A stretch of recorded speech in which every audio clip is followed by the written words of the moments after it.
Assalamualaikum warahmatullahi wabarakatuh. Assalamualaikum warahmatullahi wabarakatuh. Kelompok kami akan mempresentasikan aspek gagal ginjal.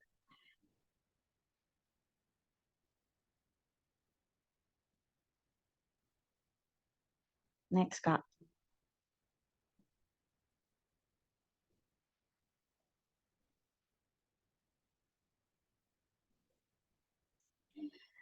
Definisi gagal ginjal kronik adalah suatu kerusakan fungsi ginjal progresif sehingga menyebabkan terjadinya uremia atau biasa disebut dengan kelebihan urea dalam darah. Gagal ginjal kronik merupakan terjadinya penurunan fungsi ginjal dalam jangka waktu menahun yang menyebabkan tubuh gagal menjaga keseimbangan metabolisme dan cairan elektrolit. Penyakit gagal ginjal kronik tahap akhir ditandai dengan penurunan keadaan fungsi ginjal irreversibel dan pada suatu derajat diperlukan tindakan transplantasi ginjal. Etiologi gagal ginjal kronik banyak disebabkan oleh nefropati, diabetes mellitus, penyakit ginjal herediter, nefritis interstitial, uropati, obstruksi, glomerulus nefritis, dan hipertensi. Sedangkan kejadian gagal ginjal kronik di Indonesia banyak disebabkan karena infeksi yang terdapat pada saluran kemih, batu pada saluran kencing, nefropati, diabetik, nefroskelosis, hipertensi, dan lain sebagainya. Manifestasi klinis gagal ginjal kronik menurut RAU 2012 adalah sebagai berikut. A. Sistem kardiovaskuler, manifestasi klinis pada sistem kardiovaskuler antara lain hipertensi, gagal jantung kognitif, dan pembesaran pada vena jugularis akibat dari cairan yang berlebihan. B. Pulmoner ditandai dengan adanya crackless, sputum kental, serta nafas dangkal. C. Gejala dermatologi seperti gatal-gatal pada kulit yang disebabkan adanya penyumbatan kristal ureum di area kulit bagian bawah, kulit kering dan bersisik, kulit berwarna abu-abu mengkilat, rambut tipis dan mudah rapuh. D. Gejala gastrointestinal seperti anoreksia, mual, muntah, cegukan, indera penciuman menurun, konstipasi serta diare. E. Gejala neurologi seperti kelemahan, tingkat kesadaran menurun, kejang, susah untuk berkonsentrasi. F. Salah satu gejala dari muskuloskeletal seperti kram pada otot, otot mengalami penurunan kekuatan, patah tulang, serta tekanan pada kaki. Dan G. Gejala reproduksi seperti amenor serta atrofi testikuler. Patofisiologi awal penyakit gagal ginjal kronik sesuai dengan penyakit yang mendasarinya. Namun proses selanjutnya mayoritas sama. Dari berbagai macam penyebabnya seperti nefropati DM, penyakit ginjal turunan, darah tinggi, maupun infeksi yang terjadi pada saluran kemih yang kemudian menimbulkan rusaknya glomerulus diteruskan dengan terjadinya kerusakan pada nefron yang terdapat pada glomerulus sehingga nilai glomerulus filtration rate mengalami penurunan. Hal ini akan memicu terjadinya penyakit gagal ginjal kronik di mana fungsi ginjal akan terjadi ketidakstabilan pada proses ekskresi maupun sekresi. Hilangnya kadar protein yang mengandung albumin serta antibodi yang disebabkan karena kerusakan pada glomerulus akan menyebabkan tubuh mudah terinfeksi dan aliran darah akan mengalami penurunan. Ini untuk pathway-nya ya, Kak. Pemeriksaan penunjang. Beberapa pemeriksaan diagnostik terdapat pasien dengan gagal ginjal kronik menurut Mushida 2016 antara lain A. Pemeriksaan laboratorium. Analisa pada urin dapat digunakan untuk menunjang dan melihat terjadinya kelainan pada fungsi ginjal. Analisa urin juga dapat digunakan untuk mengetahui ketidaknormalan terhadap produksi urin. Pada pasien dengan penyakit gagal ginjal kronik akan mengalami kekurangan output urin dan kekurangan jumlah frekuensi urin. B. Pemeriksaan radiologi. Pemeriksaan radiologi untuk mengetahui kelainan fungsi ginjal yaitu 1. Flat radiologi untuk mengetahui klasifikasi dari ginjal. 2. Komputer tomografi scan untuk mengetahui dengan jelas bagian autonomik ginjal. 3. Intravenous fotografi digunakan sebagai evaluasi dari kerja ginjal dengan menggunakan kontras. 4. arterional angiografi untuk mengetahui kapiler ginjal, vena, serta sistem arteri menggunakan kontras. 5. Magnetic imaging untuk mengevaluasi suatu persoalan yang diakibatkan oleh infeksi pada ginjal. 6. Biopsi ginjal digunakan untuk diagnosa kelainan pada ginjal dengan cara mengambil jaringan pada ginjal kemudian dianalisa.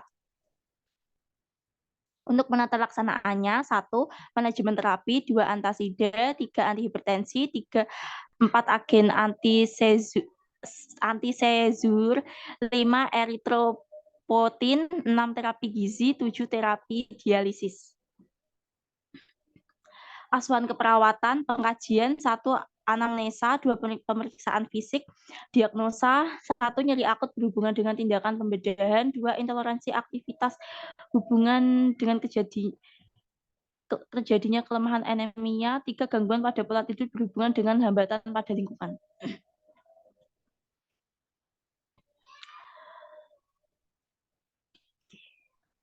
Untuk intervensinya,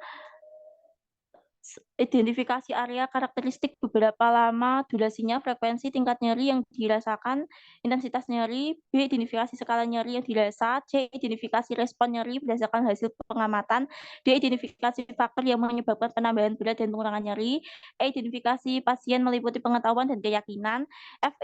Identifikasi apakah ada pengaruh budaya terhadap tingkat nyeri, G. Identifikasi pengaruh nyeri yang dirasakan klien terhadap kualitas hidup, H. Monitor keberhasilan dari terapi komplementer yang telah diberikan, I. Monitor efek dari penggunaan analgetik. Lalu untuk intoleransi aktivitas berhubungan dengan terjadinya kelemahan anemia, A. Identifikasi pengguna gangguan pada tubuh yang menyebabkan terjadinya kelelahan, B. Monitor penyebab kelelahan fisik dan emosional yang dirasakan pada klien, C. Monitor pola dan waktu tidur yang dilakukan klien, D. Monitor area dan penyebab ketidaknyamanan saat melakukan aktivitas. Next, Kak. Ini daftar pusakanya. Terima kasih teman-teman. Jika ada yang mau bertanya, silahkan. Maksimal 3 ya.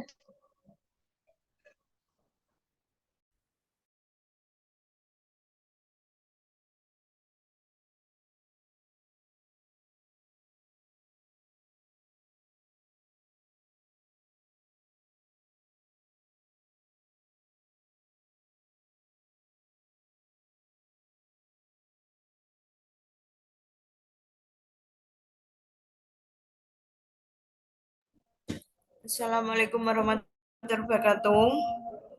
Perkenalkan, nama saya Oka Yuvita Ainia. Izin bertanya, Kak. Kalau penyakit gagal ginjal dan disarankan untuk cuci darah, tapi tidak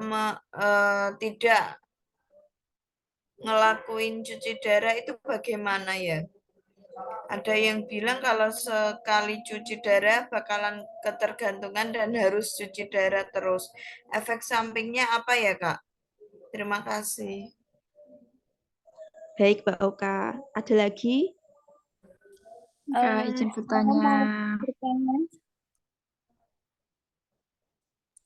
Perkenalkan, saya Miftah Hairunisa, izin bertanya pada kelompok asbab gagal ginjal. Saya pernah dengar jika orang sering sakit pinggang, produksi urin berkurang sering dikaitkan dengan penyakit gagal ginjal. Apa itu penyakit gagal ginjal dan bagaimana pencegahan penyakit tersebut? Terima kasih. Baik, Mbak Nisa. Sudah cukup saya jawab ya, teman-teman.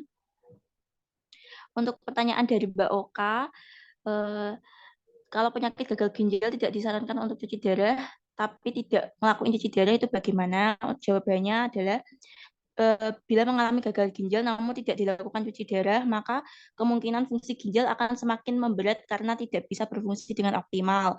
Selain itu, cuci darah juga dilakukan untuk mencegah terjadinya komplikasi akibat kerusakan ginjal lebih lanjut. Selain cuci darah juga bisa dilakukan alternatif lain seperti transplantasi ginjal. Seperti itu ya, Mbak Oka. Baik, Mbak. Terima kasih penjelasannya. Ya, selanjutnya dari Mbak Miftah Hairunisa, pertanyaannya, orang yang sakit pinggang itu biasanya berhubungan dengan gagal ginjal. Nah, jawabannya itu kondisi ini bisa dicegah dengan menjaga berat badan, menurunkan berat badan jika berlebihan, mengkonsumsi makanan yang sehat bagi ginjal seperti sayuran, buah, kacang-kacangan, dan lemak. Lalu hindari makanan penyebab gagal ginjal, olahraga rutin minimal 3-5 kali seminggu, tidur cukup minimal 7 jam setiap malamnya, lalu mencukupi asupan air mineral minimal 2 liter per hari, hindari kebiasaan merokok dan minum alkohol. Seperti itu, Mbak Nisa. Baik, Kak. Terima kasih atas jawabannya. Ya, sama-sama. Sekian dari kelompok kami ya. Terima kasih. Wassalamualaikum warahmatullahi wabarakatuh.